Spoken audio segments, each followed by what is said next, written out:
বন্ধুরা সবাই কেমন আছেন? বন্ধুরা রিয়েলমি আজকে বাংলাদেশ বাজারে দুইটা স্মার্টফোন লঞ্চ করে গেল, রিয়েলমি 7i এবং রিয়েলমি 7 প্রো।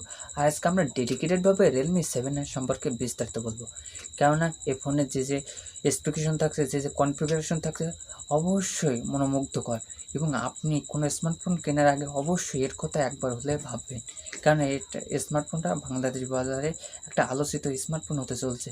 এর যে স্পেসিফিকেশন কনফিগারেশন থাকছে, তাহলে আমরা আজকে এই ফোনটার ব্যাপারে সব স্পেসিফিকেশন সম্পর্কে ডিটেলস আপনাদের সাথে আলোচনা করব, এবং এই ফোনটার ভালো দিক এবং এই ফোনটার কী খারাপ দিক আছে আজকে আপনাদের সামনে অবশ্যই তুলে ধরব, যা আপনাদের এই ফোনটা সম্পর্কে জানতে এবং বুঝতে অনেক সুবিধা হয়ে থাকে।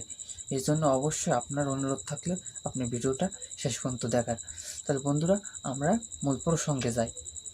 এই ফোনটার প্রথমত বলি আমরা বিল কোয়ালিটি নিয়ে। এই ফোনটার বিল কোয়ালিটিতে আপনি যেমন 18 থেকে 19,000 টাকা বাজেটে যেমন বিল কোয়ালিটি পাবেন, তেমনি এই বিল কোয়ালিটি দেওয়া হয়েছে। যেমন এর পিছনে প্লাস্টিক বোর্ডের ফ্রেম থাকবে এবং সামনে গোরিলা গ্লাসের কোন ভার্সন দেওয়া হয়েছে সেটা সম্পর্কে বিস্তারিত জানা যায়নি, কিন্তু প্লাস্টিক বোর্ডের ফ্রেম যাক মোটামুটি এখানে 3.1 অডিও জ্যাক এবং টাইপ সি পোর্ট এবং ফিঙ্গারপ্রিন্ট ম্যাগনেটটা থাকছে পিছনে, এরকম বেশ কিছু জিনিস এখানে থাকছে। একেবারে বিল কোয়ালিটি একেবারে খারাপ বলা যাবে না, যাক এভারেজ এর বিল কোয়ালিটিটা বলা যেতে পারে।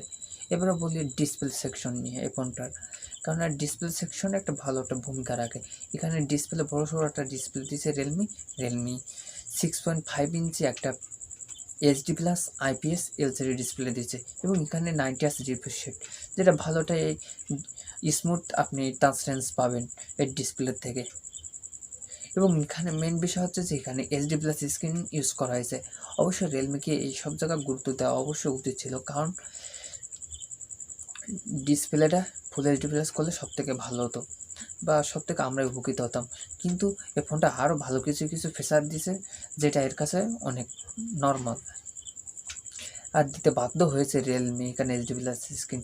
তাও বলবো ভিডিও লাস্টে, এই জন্য ভিডিওটা সামনে আগিয়ে নিয়ে যায় বন্ধুরা। আসলে এই ডিসপ্লেটা 90 হার্জের। আমরা এখন সাধারণত যে কোনো ফোনের ক্ষেত্রে বলতেছি, মানে 15,000 টাকার উপরে যে কোনো স্মার্টফোনে সাধারণত আমরা এখন হাই রিফ্রেশ রেট পাচ্ছি, এখানে তার থেকেও কোনো ব্যতিক্রম নেই। রিয়েলমি আমাদের 90 হার্জের রিফ্রেশ রেট একটা ডিসপ্লে দিচ্ছে, যাক ভালোভাবে ডিসপ্লে টাচ রেঞ্জ বা ইউজার এক্সপিরিয়েন্স আপনি সব থেকে ভালো পাবেন এই ডিসপ্লের থেকে। এবার বলা যাক এই ফোনটা পারফরমেন্সের বিষয় নিয়ে, কারণ পারফরমেন্সটা একটা বড় ফ্যাক্ট একটা ফোনের, কেমন তার ফোনটা পারফরমেন্স দিবে। এখানেও রিয়েলমি কলকমের চিপসেট দেওয়া হয়েছে এবং কলকম 662 চিপসেটটা দেওয়া হয়েছে, যেটা এই প্রসেসরটা অনেক আগে অনেক স্মার্টফোনে আমরা দেখছি। এখন রিয়েলমি সেই পুরোনো আমলের চিপসেটটা এখন এই সময় এসে দিচ্ছে, এবং এই চিপসেটটা বা এই ফোনটার পারফরমেন্স আপনারা কীরকম পাবেন। মেন কথা হচ্ছে যে এই ফোনটা থেকে আপনি যদি হেভি ইউজার হন তাহলে অবশ্যই এই চিপসেটটা আপনার জন্য না, মানে আপনি তেমন ভালো পারফরমেন্স পাবেন না। আপনি যদি মিডিয়াম বা যেমন আপনি হালকা পাতলা গেমিং করেন এবং আপনি ডে টু ডে লাইফে যে ধরনের কাজ করে থাকেন, অবশ্যই সেই কাজ করা এই চিপসেট থেকে করে নিতে পারবেন। কিন্তু আপনি যদি শুধু গেমিংয়ের জন্য ফোকাস করে কিনতে চান এই ফোনটা, তাহলে অবশ্যই ফোনটা আপনার জন্য হবে না। এর থেকে আপনি অন্য স্মার্টফোনে দেখতে পারেন তার চিপসেটটিকে ফোকাস দিতে পারেন। কিন্তু এই চিপসেটটা মোটামুটি আপনি একটা মিডিয়াম পারফরমেন্স পাবেন, একেবারে ভালো বলা যাবে না, মানে এভারেস্ট। এবং এই চিপসেটটা নিয়ে একটু বলা যাক যে এর সিপিইউ হিসাবে থাকছে 2.0 গিগাহার্টজে রান করবে চিপসেটটা, এবং 11 ন্যানোমিটার টেকনোলজির উপর তৈরি, যার জন্য ব্যাটারি ড্রেনিংটা একটু কম হবে। জিপিইউ হিসেবে পাচ্ছেন অ্যাড্রিনো 610, যাক মোটামুটি আপনি একটা ভালো একটা এক্সপিরিয়েন্স পাবেন এর থেকে, একেবারে খারাপ বলা যাবে না, যাকে আপনি মোটামুটি কাজ করে নিতে পারবেন চিপসেট থেকে। বলা যাক এর মোস্ট ইম্পর্টেন্ট এর ক্যামেরা সেকশন নিয়ে, কেননা রিয়েলমি এবার আমাদের ফার্স্ট টাইম 20,000 টাকার নিচের কোনো স্মার্টফোনে কোয়াড ক্যামেরা এবং 64 মেগাপিক্সেল তার প্রাইমারি ক্যামেরা দিতে চলছে, এবং অবশ্যই ফোনটা ভালো হবে, কারণ এর মেন ক্যামেরা 64 মেগাপিক্সেল, আর যেটা সনি সেন্সর দিয়ে নিয়ে আছে রিয়েলমি, সনি IMX471, এটা একটা লেটেস্ট সেন্সার, যার যথেষ্ট ভালো অপটিমাইজেশন হবে। সনি সেন্সার যথেষ্ট ভালো ছবি তুলতে সক্ষম, এটা আমরা জানি, এই জন্য এর থেকে আমরা ভালো ছবি অবশ্যই আশা করি। এবং এখানে আরেকটা ক্যামেরা থাকছে 8 মেগাপিক্সেল আলট্রাইট এবং 2 megapixel depth, 2 megapixel macro shot. এর রিয়ার ক্যামেরা সেট আপ। আর সেলফি ক্যামেরা হিসেবে থাকছে 16 মেগাপিক্সেল একটা ফ্রন্ট ক্যামেরা। এটা এর ক্যামেরা সেট আপ। আসলে বলতে হয় এই ক্যামেরা সেট আপ সাধারণত আমরা 20 থেকে 23,000 টাকার কোনো স্মার্টফোনে পেয়ে থাকি এই ক্যামেরা সেট আপ।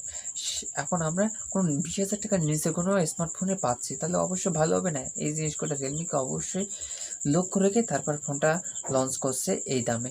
অবশ্যই ভালো হবে। আপনি অবশ্যই ভাববেন যে আমি এমন একটা ক্যামেরা সেট আপ তারপর 20,000 টাকার কোনো নিচে কোনো স্মার্টফোনে পাচ্ছি, এটা যথেষ্ট ভালো হবে এর ক্যামেরা কোয়ালিটি।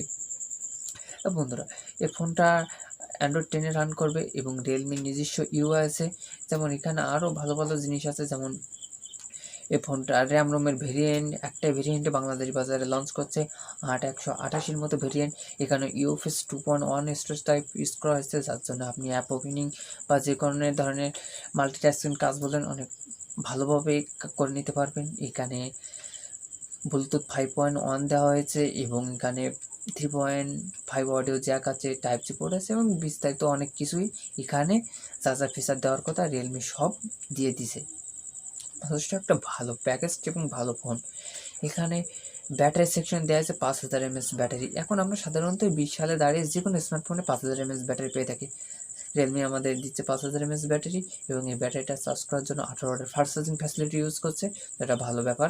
রিয়েলমি এইসব ওভারঅল প্যাকেজ দিয়ে রিয়েলমি বলে একটা খুব কমপ্লিট প্যাকেজ এই ফোনটা। আমরা সাধারণত এইসব প্যাকেজ আমরা 20 থেকে 22,000 টাকা এমন সাধারণত পেয়ে থাকি, কিন্তু রিয়েলমি বলে এবার একটা ভালো একটা প্যাকেজ বলবো যে এইসব একটা প্যাকেজ দিয়ে রিয়েলমি এর দামটা কত রাখছে। আপনাদেরও অনেক আগ্রহ যে দামটা কত থাকছে। রিয়েলমি দেখেন 8/128 মতো ভেরিয়েন্ট, 64 মেগাপিক্সেল ক্যামেরা, 90 হার্টজের ডিসপ্লে, ওভারঅল এইসব প্যাকেজ দিয়ে রিয়েলমি দাম রাখছে 18,990 টাকা। তারপর বলবো যথেষ্ট ভালো একটা দাম রাখছে। আমি অবশ্যই ভাবছিলাম যে 20,000 টাকার ভিতরে এই ফোনটার দাম রাখবে, কারণ এর যে প্যাকেজটা আমরা জানতে পারছিলাম সেই হিসাবে বলতে পারি যে এর দাম অবশ্যই হতে পারে এরকম, কিন্তু তার থেকে আমাদের ধারণা একটু বাইরে রাখছে। এই জন্য রিয়েলমি এত আলোচিত বাংলাদেশ বাজারে। সে কেউ ফোন কিনতে গেলে অবশ্যই রিয়েলমির ফোনের কথা একবার না হলেও ভাবেন আপনি। তাই বন্ধুরা, এই ফোনটা অবশ্যই আপনার বেটার চয়েস হয়ে যেতে পারে। মেন বিষয় হচ্ছে এই ফোনটার খারাপ দিক কী কী। অবশ্যই আসলে ফোনটা ভালো অনেক কিছুই দিচ্ছে, পাশাপাশি ফোনটার কিছু কিছু খারাপ দিকও রাখছে, কারণ ভালো কিছু দেওয়ার ফলে তাদের কোনো জায়গাতে না কোনো জায়গাতে তাদের কাটিসমেন্ট করতে হয়েছে। যেমন এর ডিসপ্লে প্রোটেকশন হিসেবে কাটিসমেন্ট করা হয়েছে, যে এখানে গরিলা গ্লাসের কোন ভার্সন দেওয়া হয়েছে সেটা সম্পর্কে জানা যায়নি। এখানে অবশ্যই গরিলা গ্লাস 5 বা 3+ এসব দিলে ভালো হতো প্রোটেকশন হিসাবে। এবং এখানে ডিসপ্লে সেকশন নিয়ে বলা যাক, যেখানে ডিসপ্লেতে এইচডি প্লাস দেওয়া হয়েছে। অবশ্যই আমরা সাধারণত এইসব বাজেট ক্যাটাগরিতে ফুল এইচডি প্লাস আশা করি তাদের কাছ থেকে। এসব জায়গাটা রিয়েলমি অবশ্যই লক্ষ্য রাখা উচিত। আর এখানে চিপসেট নিয়ে বলা যাক, যে চিপসেটটা অবশ্যই এই সময় এসে অনেক, একেবারে বলবো না খারাপ, মানে মোটামুটি, কিন্তু আর একটু ভালো আশা করছিলাম তাদের কাছ থেকে। এই জিনিসগুলো অবশ্যই তারা আগামী ফোন করাতে অবশ্যই লক্ষ্য রাখা উচিত। ভাই বন্ধুরা, আজকের আয়োজন যদি ভালো লেগে থাকে তাহলে অবশ্যই লাইক করতে পারেন এবং চ্যানেল নতুন হলে সাবস্ক্রাইব করে আমাদের পরিবারের একজন সদস্য হয়ে থাকার অনুরোধ রইল। তাহলে দেখা হচ্ছে নেক্সট ভিডিওতে। আজকের মতো এখানে বিদায় নিচ্ছি।